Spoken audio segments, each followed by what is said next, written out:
ይሄንን ሳስተምራችሁ በጣም ሰፊ ልብ እንዲኖራችሁና የእግዚአብሔር ቃል ላይ ናችሁ እንዲከፈት የእግዚአብሔር ሰው ዎችማኒን ታቋቸዋላችሁ። በቻይና ላይ የተነሱ በኮሚኒስት መንግስት ምክንያት ብዙ ግፍ ደርሶባቸው በመጨረሻም እስር ቤት ውስጥ በታላቅ ግፍ የሞቱ በጣም ልብ የሚነካ ታሪክ ያላቸው ከ15 ዓመት በላይ በወህኒ ሆነው ከሚስታቸው በቀር ማንም እንዳይጠይቃቸውና በዚያን ጊዜም ደግሞ በጣም የጉልበት ስራ እንዲሰሩ ተደርገው በክርስቶስ ምክንያት በሐሰት ክስ በወህኒ ገብተው በመጨረሻ አንድ ጽሑፍ ሳነብ ታውቃላችሁ በወህኒ ሆነው ከዲደርስባቸው ከነበረው ግፍ አንዱ ጥፍራቸው ይነቀል ነበር። ሰው እንዳይጠይቃቸው ይደረጉ ነበር። ሰውየው በጣም ጸሐፊ ናቸው ወይም የተባረኩ የእሳቸው መጽሐፍ አሁንም በአማርኛ ተተርጉሞ በጣም በብዙዎቻችን እጅ እንዳለ ይታወቃል። እና ተጠይቀዋል። ወደ መጨረሻ ሊሞቱ አካባቢ አንድ ብጣሽ ወረቀት ነው ጽፈው የተገኙት እና ከመሞታቸው በፊት እና ከጻፉት ብጣሽ ወረቀት ዋናው ሐሳብ ኢየሱስ ክርስቶስ ስጋ ለብሶ ወደ ምድር መጥቶ ተሰቀለ የሚለው ታሪክ በዚህ ምድር ላይ ገናና የሆነ ማንም ሊቀበለው የሚገባ ታሪክ ነው ብለው ነው ጽፈው የሞቱት። እና ጥፍራቸው ይነቀል ነበር። በየቀኑ ብዙ ግፍ ይደርስባቸው ነበር። ተጠይቀዋል ስለ ኮሚኒስት እና ታሪካቸውን የዘጉት እግዚአብሔር ቻይናን ይባርክ ብለው ነው። እነዚህ አባቶች እንዴት አይነት በክርስቶስ የተያዙበት ያልብ በየሚኖሩበት መንግስታት መካከል የመንግስትን አጀንዳ የመሙላት ይሁን የማጉደል ጥሪ ሳይሆን በመንግስታት መካከል ፍጹሙን የሆነውን የክርስቶስን አጀንዳ ኖረው እንዴት በጤናማነት ደግሞ ጥፍራቸውን ለነቀለ መንግስት ባርከው ያለፉ ናቸው። እና እኛ ሰፈር እንዲህ አይነት ትምህርቶች በጣም ልንማርና በብዙ ነገር እየታነጽን ልናድግ እንደሚገባ ልቤ ያምናል። በአብያተ ክርስቲያናት መካከል ይህ እንዲደረግ ብሎ ከዛ በዚህ አውድ ያለ ሰው በዚህ ሁኔታ ሆኖ በዛ ግፈኛ መንግስት የተገደለ ሰው ወይም የተሰየፈ ሰው የጻፈውን ደብዳቤ ነው ያነበብኩላችሁ። እሱ በወህኒ ተፈቶ የጻፈው ነው። እኛ በቸርች ቁጭ ብለን እጃችንን አጣምረን የምንሰማው መልእክት ነው። በጣም ይደንቃል። እግዚአብሔር ይመስገን። ምንድነው እንዲደረግ አደራ የሚለው? ሁለት ልመናው። የመጀመሪያው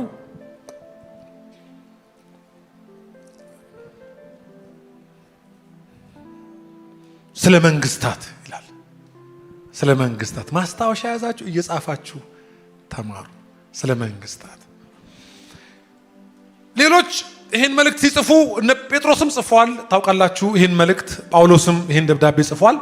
ሮሜም ላይ የጻፈው ይሄው ሰው ጳውሎስ ነው። ሮሜ 13 ቁጥር 1 ላይ ስለ ነገስታት ወይም በየዘመኑ እግዚአብሔር እየሾማቸው ስለሚመጡ መሪዎች እና ስለምንኖርባቸው አገር ብለስ እንድናደርግ ይህንን በተለያየ ቦታ ጽፏል። እኔ ግን እዚህ ጋር ከተጻፈው አውድ አንጻር ነው በዋናነት መጽሐፍ መናገር የምፈልገው። ከዚህ ያለፈው ማወቅ ከፈልጋችሁ ካልቸር መማር ትችላላችሁ። የመጀመሪያው ስለ ነገስታት ጸልዩ ይላል። ስለ መሪዎች ጸልዩ፣ ስለምትኖሩባቸው አገር መሪዎች። ይሄ የመጀመሪያ መልእክት አይደለም። ምክንያቱም ኤርምያስ ምዕራፍ 29 ቁጥር 9 ላይ ሲናገር እንዳውም እግዚአብሔር ነብዩን ልኮ ምንድነው ያላቸው? ተሰዳችሁ ለሄዳችሁባት ባቢሎን በስደት ላላችሁባት ሀገርም ሰላም ጸልዩ ብሎ በእንኳን በቋሚነት ለምትኖሩባት ተወልዳችሁ ላደጋችሁበት አገር መንግስታት አይደለም ተሰዳችሁ ለሄዳችሁበት አገር መንግስት ጸልዩ። ምን እንዲሆን? ሰላም እንዲሆን ጸልዩ ብሎ እንዲህ አይነት ቃሎች መጽሐፍ ቅዱስ ላይ በየዘመናቱ ተደጋግሞ ታገኛላችሁ። ይሄን ሰው የኤርምያስን ታሪክ ነው የሚደግመው። ስለ መንግስታት ጸልዩ ይላል። ስለ እነዚህ ሰዎች ምን ጸልየው? ለምንድን ነው? ጸጥና ዝግ ብለን እንድንኖር የሚረዱን እነሱ ስለሆኑ፣ በሰላም ወጥተን እንድንገባ እንድንኖር የሚረዱን መንግስታት ስለሆኑ፣ ስለሚመሩ መንግስታት እኛ ጸጥና ዝግ ብለን በመኖር አይደለም የምናግዛቸው። እነሱ ናቸው ለሰው ልጆች ሁሉ ሰዎችን በመልካም በማስተዳደር ማህበረሰብ ጸጥና ዝግ ብሎ እንዲኖር ጸልዩ ብሎ ይሄ ይጸለያል። ትዝ ካላችሁ ሰለሞን በገባኦን 1000 ከብት በሰዋ ጊዜ እና በዚያም ባደረ ጊዜ እግዚአብሔር ለሊት ተገልጦ በህልሙ ምን ላድርግልህ ሲለው አንድ ነገር ነው ያለው። ይሄ እንደ ምድር ትቢያ የሆነውን የህዝብህን ብዛት ታያለህ። ይሄ ህዝብ እንዴት ልምራው? አባቴ እንዴት አድርጎ እንደመራው ታውቃለህ? አባት መቼም ዳዊት ነዋ። ዳዊት መለኪያ ሆኖ ልክ ከሱ በኋላ ለተነሱ መንግስታት በዳዊት መንገድ ሄዷል፣ በዳዊት መንገድ አልሄደም ተብሎ ነገስታት ሁሉ ለሁለት ተከፍለዋል። እና ከሱ እግር የተተካው ልጁ ሰለሞን ልክ ነው ነግሷል። ልክ ነው የዳዊት ልጅ ነው። እንደገና ደግሞ ዳዊት አቁሟል። ሰለሞን ወንበሩን ይዞ መቀጠል ሲገባው ከፍላጎቱ ኢንተረስቱን ይዞ መቀጠል ሲገባው ለመነ። ምንድነው የለመነው? ይሄንን ህዝብ አለ እንዴት ልምራው? ይሄን ልመና ሮብዓም ሲለምን አይታችኋል። ኢዮሮብዓም ጋር የለመኑበት ቦታና የለመኑት ሰው ወይም የጠየቁትና ያማከሩት ሰው ይለያያል እንጂ ሁሉም ጠይቀዋል። ያኛው አባቴ በዚህ ገርፏል፣ በዚህ ገርፋቸዋለሁ ብሎ የጎረምሳን ምክር የሰማ አለ። ነገስታት የጎረምሳን ምክር ሊሰሙ ይችላሉ። ነገስታት የእግዚአብሔርን ምክር ሊሰሙ ይችላሉ። ነገስታት የግለሰብን ፍላጎት፣ የቡድንን ፍላጎት ወይም የኔ የሚለውን የማህበረሰቡን ጥቅም ሊያሟሉ ይችላሉ። ኖ ብለው በሚገዛበት ግዛት ሁሉ ደግሞ የሰው ልጆችን ሁሉ እኩል ለማስተዳደር ብለው እንዳለ ማመናቸው ህዝብ መርተዋል። ዘመን ተቆጥሮላቸዋል። ይሄን ማወቅ ከፈለጋችሁ አንደኛ ነገስትና ሁለተኛ ነገስት፣ አንደኛ ዜናና ሁለተኛ ዜና የነገስታት መጽሐፍ ናቸው። ይሄን ማወቅ ትችላላችሁ። ግን አንዳንዶቹ ደግሞ ለምነዋል። ልክ እንደ ሰለሞን እንዴት ልምራው ይህን ህዝብ?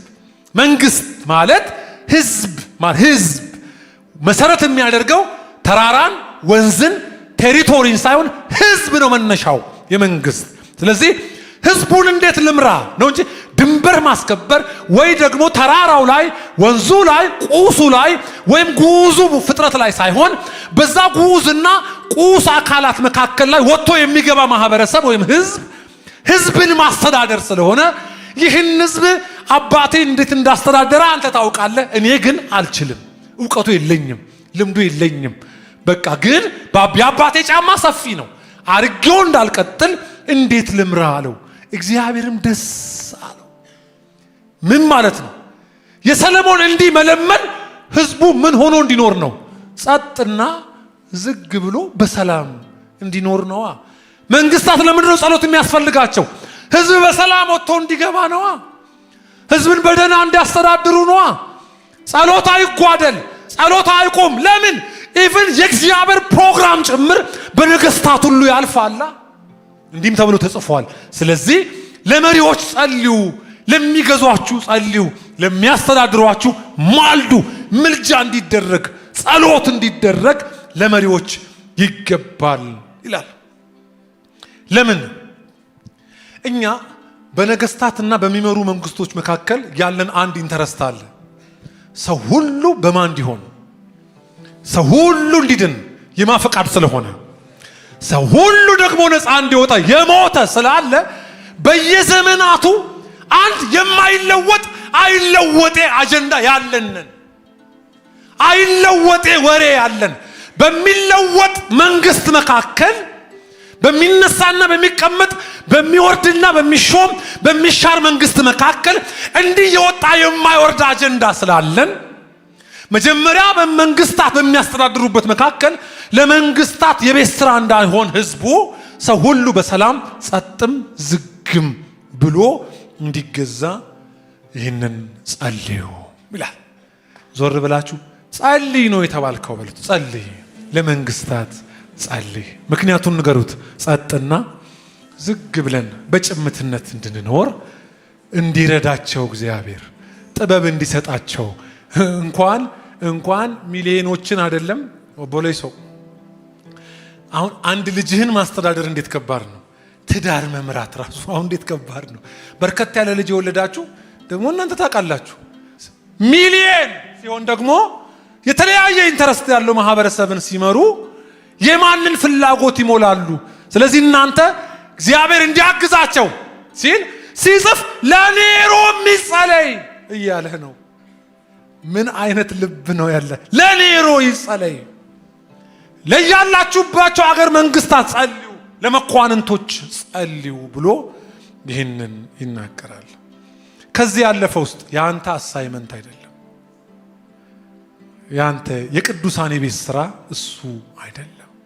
ወዳጆች ጥሪ በየቀኑ እየመጡ ከሚያልፉ መንግስታት ጋር እነሱ በሚያስተዳድሩባት መንግስት እንኖራለን እንጂ ጣሪያችንም የዘላለም ፕሮግራማችንም የዛሬ 2000 ዓመት የተሰቀለ በማጆሪቲ ቮት ያልጸና ማንም ሊያወርደው ቢፈልግ የማይወርድ በዙፋን ላይ የተቀመጠው የአብ ልጅ የናዝሬቱ ኢየሱስ ይባላል። ለኢየሱስ ክብር።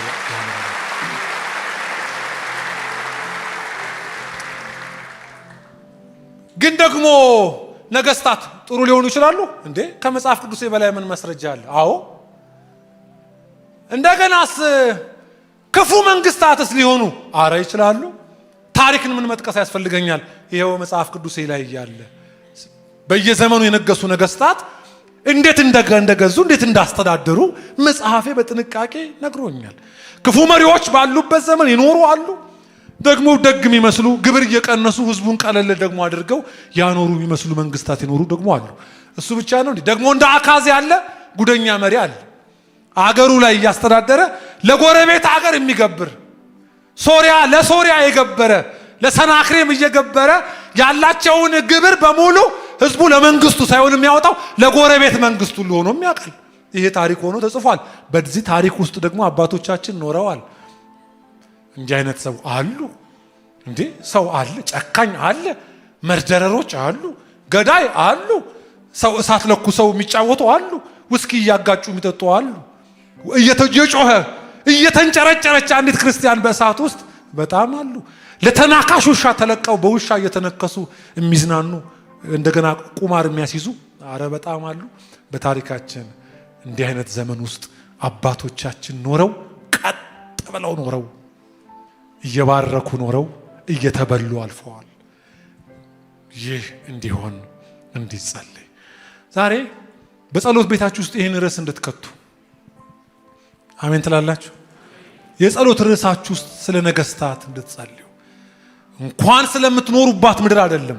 ይሰማል? እናንተ ኢትዮጵያውያን፣ ኤርትራውያን ለነገስታት ጸልዩ፣ ለመንግስታት። ሁለተኛው ለሰው ሁሉ ይላል። እስቲ ለሰው ሁሉ በለው እንደገና። ለሰው ሁሉ ለምታውቁት፣ አዎ፣ ደግሞ ለማታውቁት፣ የተለያየ ቆዳ ቀለም ላላቸው ግን በመልኩ ለተፈጠሩ በየትኛውም ክፍለ ዓለም ይኑሩ፣ የትኛውም አህጉር ላይ ይውጡ ይግቡ፣ ለሚወዱም አዎ ለነሱም፣ ለሚጠሉም አዎ ለነሱ፣ ለሰው ሁሉ። ምን አይነት ርዕስ ነው! በቤተ ክርስቲያን በሐዋርያቱ ዘመን ደረጉ ከነበሩ ሁለተኛው የጸሎት ርዕስ ይሄ ነበር። በተሰበሰቡ ጊዜ ሁሉ ብርቱ ልመና፣ ብርቱ ነገር እንዲደረግ ይለምኑ ነበር። ለምን? እግዚአብሔር ለሰው ልጆች ሁሉ ፕሮግራም ስላለው፣ ለሰው ልጆች ሁሉ ስለሞተ፣ ለሰው ልጆች ሁሉ ዋጋ መርጦ ስላልከፈለ፣ መርጦ ስላልሞተ በክርስቶስ አምሳል በእግዚአብሔር አምሳል ላለ ፍጥረት ሁሉ ጸሎት እንዲደረግ ምን እንዲሆኑ እንዴ? እዛው ተናግሯል። እንዲድኑ ነዋ። እውነቱን ወደ ማወቅ እንዲመጡ። በየት ያሉ? በነዛ ጨካኝ መንግስታት ጭምር እንኳን የሚተዳደሩ ህዝቦች ሁሉ ወደዚህ መዳን እንዲመጡ ለምን ብሎ ይህንን ምስጢር ተረክ አድርጎ ይናገረዋል። እንደዚህ ይላል። ይህ ይላል ይህም እውነተኛ መንፈሳዊ ህይወትና በቅድስና ሁሉ በሰላምም በጸጥታ እንድንኖር ነው። ይህ በእግዚአብሔር በአዳኛችን ፊት ደስ የሚያሰኘው ነው። እግዚአብሔር ደስ የሚሰኘው ስለ ሰው ልጆች እርሱ ሰውን ሁሉ እንዲድኑና እውነትን ወደ ማወቅ እንዲደርሱ ይፈልጋል። የእግዚአብሔር ፍላጎት ምንድን ነው? ሰው ሁሉ እንዲድን ነዋ። እውነትን ወደ ማወቅ እንዲመጣ ነዋ። አይኑ እንዲከፈት እንዲበራለት ነዋ። ግን ደግሞ በእነዚህ መንግስታት መካከል አዎ፣ ግን በየትኛውም የዓለም ጠርዝ ላይ ላለ ቤተ ክርስቲያን እንድትጸልይ እንድትለምን። ለምን? ይህ የእግዚአብሔር ደስታ የሆነው ክርስቶስ ሰው እንዲበራለትና እንዲያውቅ። እንዴ ይሄ ምስጢር እኮ ታላቅ ነው ብሎ በጣም ይደንቃችሁ ነገር አንድ እግዚአብሔር አለ። እሺ፣ ከዛስ በእግዚአብሔርና በሰው ሁሉ ፊት መካከል ደግሞ አንድ መካከለኛ አለ። እርሱም ሰው የሆነው ማን ነው ይላል? ክርስቶስ ኢየሱስ ነው። አብ አለ፣ መካከለኛ ወልድ አለ፣ ስጋ ለብሶ በዚህ ምድር ላይ ተገልጧል። ይሄ የእግዚአብሔር ዘላለማዊ ቅዱ ነው።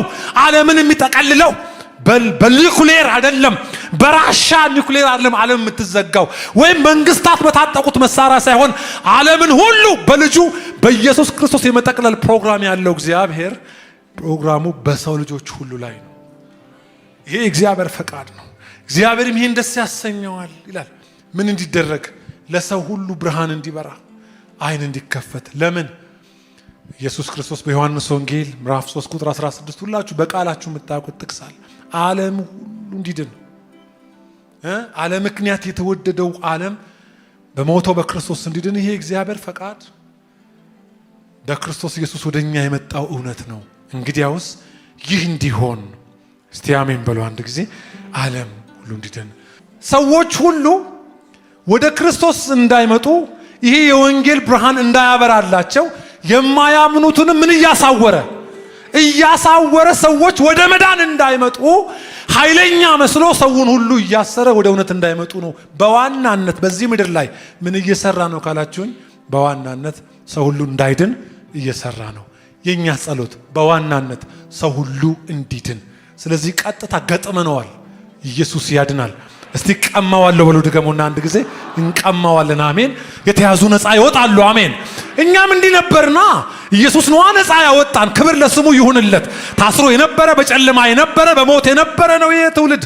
ልክ በእኛ ዘመን የሆኖልን አይናችን ተከፍቶ እንደመጣን ሁሉ ደግሞም ለሰው ሁሉ እንዲጸለይ ይላል። ከዚያስ መልእክተኛ የተደረግነው ራሱ ለዚህ ብርሃን ነው ይላል። ስለ ራሱ ምስክር ያቀርባል። እንደዚህ ብሎ ይናገራል። በጣም ይደንቃል።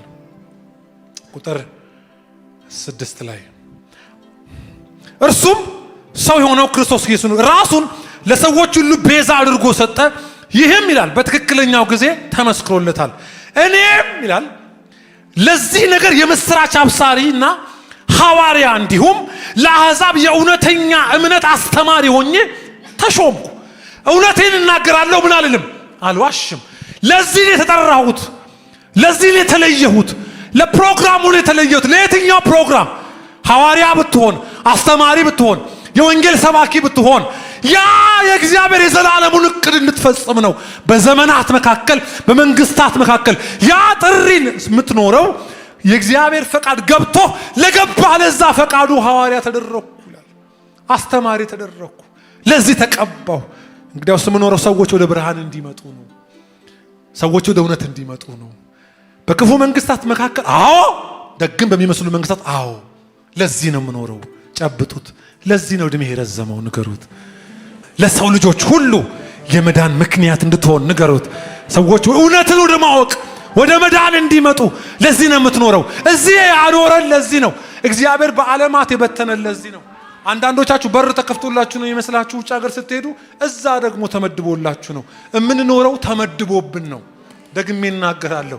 እግዚአብሔር በዚች ምድር ላይ የምንኖረውን እኛን የምንኖርበትን ቦታ መድቦልናል።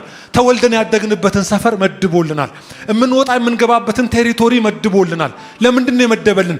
በየተመደበልን ቦታ ሆነን እያበራን፣ በየተመደበልን ቦታ ሆነን የብርሃንን ወንጌል እየሰበክን ሰዎች ፊት ያለውን የጨለማውን ገዢ እየገፈፍን ሰዎችን ወደ ማምጣት ስራ፣ ወደ ክርስቶስ የማምጣት ስራን እንድንሰራ ተመድቦብናል ይላል።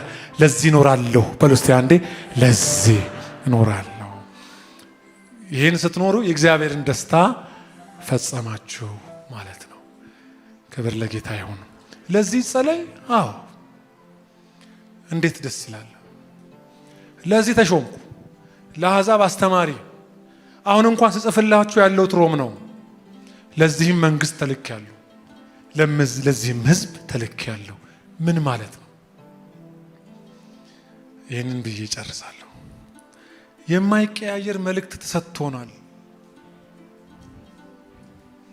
የተጠራነው ይላል ያንን ፕሮግራሙን ለመኖር የማይለወጥ አጀንዳ ሰጥቶን ነው። በሚለዋወጡ መንግስታት መካከል የማይለወጥ መልእክት ያለው፣ ፊት አይቶ መልእክት የማይቀይር ባለመዋል ስለሆነ መልእክት የማይቀይር ይህ ወንጌል የጠየቀውን ዋጋ ሁሉ እስከ አጥንት መከስከስ ቢሆን የሚከፍሉ ግን ደግሞ ያንን መንግስት እየወደዱ የሚኖሩ እየጸለዩለት የሚኖሩ። ምን ማለት ነው? ይህ ወንጌል የማይለወጥ የሰው ፊት ታይቶ የማይዳላበት ወንጌል ነው። በመንግስታት መካከል በብዙ ግፈኞች ይሁን መልካም በሰሩ መንግስታት መካከል እግዚአብሔር ህዝቡ ላይ ኢንተረስት አለው። ህዝቡ ላይ ፕሮግራም አለው፣ አጀንዳ አለው። ምን እንዲሉ? በላከው ልጁ ቤዛ አድርጎ በሰጠው ልጁ በኩል ሰው ሁሉ እንዲድን ነው። ይህ ሰው ልጆች ሁሉ መዳን የማን በጎ ፈቃድ ነው ይላል እግዚአብሔር ቃል። ይህ በጎ ፈቃዱ በመንግስታት መካከል አሸፍጠው ያሉ እውነተኛ መሪዎች ቢኖሩ ራሱ አጀንዳ ሲቀያይሩ ሰውን ሊቀበሉ እኮ አይገባም። እውነተኛ መልእክተኛ ፊት የማያይ ፊቱን የሚያይ። ዞር በሉና መልእክት እንዳትቀይር ንገሩት። ኢየሱስ ያድናል። መንግስት ፊት ቆመው መልእክት አይቀይሩም። አቀራረባቸውን ይቀይራሉ፣ መልእክቱን ግን አይቀይሩም። ንጉሥ ፊት ሲቀርቡ እንደነ ጳውሎስ ንጉሥ አግሪጳ ሆይ በፊት ይህንን እንድናገር እድል በማግኘቴ በጣም እንደተመረቀ ሰው ራሴን ቆጥራለሁ ንጉሥ ሆይ ብሎ ያቀርባል። ወህኒ ደግሞ ሲገባ እየዘመረ የታሰሩ ሁሉ ተፈተዋል። አቀራረባቸው ይለያያል እንጂ የሚያቀርቡት መልእክት ያው አንድ መልእክት ነው። እስቲ የማይለወጠው ወንጌል በሉ እስቲ አንዴ። በእጄ ገብቷል በሉ አንዴ። ለዚህ እኖራለሁ በሉ እስቲ። አምላኬ ከረዳኝ በሉ እስቲ። ለዚህ እሞታለሁ በሉ። ተራ ኑሮ አልኖርም በሉ እስቲ አንዴ። ተራ ሞትም አልሞትም በሉ እስቲ። በላ አልባልም፣ ጠጣ አልባልም፣ አገባ ብቻ አልባልም፣ ወለደ ብቻ አልባልም፣ አገለገለ እባላለሁ። አረ በደም ጩሁና አሜን በሉኝ። ኖረለት እባላለሁ፣ ፈቃዱን አገለገለ እባላለሁ። ሌላ ታሪክ በሕይወቴ አይጻፍም ካላችሁ ጩሁና አሜን በሉ። ሌላ ነገር አልኖርም። መስሪያ ቤት ሊሆን ይችላል። የመጨረሻ ማቀርብላችሁ መልእክት እሱ ነው። ግን ይህ ወንጌል በነገስታትና በሰዎች ሁሉ ፊት የማይቀየር። ክብር ለጌታ። ለዚህ ቃል ባለቤት ክብር ይሁንለት። ለዚህ ተጠርተናል። ታማኝ በጎ ባሪያ ወይም የማያሳፍር ሰራተኛ ማለት ጌታውን አይቶ መልኩን የማይቀያይር መደበኛ ተግባሩን በቋሚነት የሚከውን ማለት ነው። የማያሳፍር ሰራተኛ ማለት ፊት እያየ የማያዳላ ማለት ነው። የሚገባውን ስራውን በማናቸውም ፊት በትህትና የሚያቀርብ ማለት ነው። የምትኖሩበትን ሰፈር አታማሩ፣ የምትኖሩበትንም ሀገር አታማሩ፣ ስራችሁን አታማሩ፣ ደሞዛችሁን አታማሩ። እናንተ እስከ ስራው አይደላችሁም፣ እስከ ጥሪው ናችሁ። እናንተ ወጣችሁ የምትገቡባቸው መደበኛ የሚመስሉ እንደ ማንኛውም ፍጥረታዊ ሰው አስቀድሞ ተሰብኮላቸው ነበር እንዳለ ጴጥሮስ። እንደ ሰው ሁሉ እንድንኖር ግን ደግሞ በመንፈስ እንደ እግዚአብሔርን መስለን እንድንኖር ተጠርተዋል ይላል። ወዳጆች ለምሬት ምን ይህን ስብከት አያስፈልጋችሁም፣ ቸርችም አያስፈልጋችሁም። ለብስጭትም ለንዴትም ልናደድ ካላችሁ በቂ ምክንያት ምድር አላት። እናንተ ቤት ብቻ የመጣው ነገር በቂ ነው። ሰምታችሁኛል። በቃ በየቀኑ የሚመጡ አጀንዳዎች አሉ፣ በየቀኑ የሚመጡ ነገሮች አሉ። እነሱ በቂ ናቸው። ሰብስባችኋቸው ቴብል ላይ ብታመጧቸው ልኑር ልሙት ብትሏቸው ልትሞት ይሻልሃል ይሏችኋል። የእናንተ ጥሪ እስከ ጥሩ ስራ፣ እስከ ጥሩ ገቢ፣ እስከ መውለድና ልጅን እስከ ማሳደግ አይደለም። እግዚአብሔር በሰፈር ሁሉ እድሜያችሁን ያረዘመው ልጆቻችሁን እስክትድሩ ብቻ ሳይሆን ይህንን ትልቁን ወንጌል በመንግስታት መካከል ሳይለወጥ የጸናውን ይህን ወንጌል ለፍጥረት እንድታደርሱ ለዚህ ተጠርታችኋል። እውነት ነው ካላችሁ አሜን በሉ። ምን ማለት ነው? ምን ማለት ነው? በመጨረሻ ያለው ይሄንን ነው። በእነዚህ መንግስታት መካከል ይላል ለመንግስቱና ለህዝቡ ሁሉ ጸልያችሁ፣ ከዛስ እሺ ለዚህ እውነት ደግሞ መልእክተኛ ተደረጋችሁ። እሺ ከዛስ? ከዛ ጥያቄ አላችሁ። እንዴት? በክፎች መካከል በመንግስታት መካከል እግዚአብሔርን መስላችሁ እንድትኖሩ ይላል። የዚህ መልእክት ማሰሪያ ይሄ ነው። ሶስተኛው ማንን መምሰል? ምን ማለት ነው? ይሄ የሚያጋግልህ ነገር ኖሮ ሳትጋጋል ክፉ እንድትናገር በሚያደርግ ነገር መካከል እየባረክ ማንን መስለ? በእነዚህ መንግስታት መካከል አለ እግዚአብሔርን መስለን በጭምትነት እንድንኖር። እስቲ እንድንኖር በለው። ኑሮ ማለት በእነዚህ መካከል ላይ የምንሰብከው ይሄ የማይለወጠውን ከሆነ በኋላ የምንኖረው እግዚአብሔርን መስለን በክፉዎችና በጨካኞች መካከል ይህንን የእውነትን ወንጌል እንድንኖረው፣ ትትናን እንድንኖረው፣ ፍቅርን ወክ እንድናረገው፣ ክርስቶስን መምሰል ወክ እንድናረገው። እግዚአብሔርን መምሰል በክፉዎች መካከል፣ በገዳዮች መካከል፣ በጨካኞች መካከል፣ በሌቦች መካከል፣ የሰውን ንብረት በሚዘርፉ መካከል እግዚአብሔርን መስለን እንድንኖር። መልእክቱ ይሄ ባይኖረው አይታሰርም። ይገርማችኋል።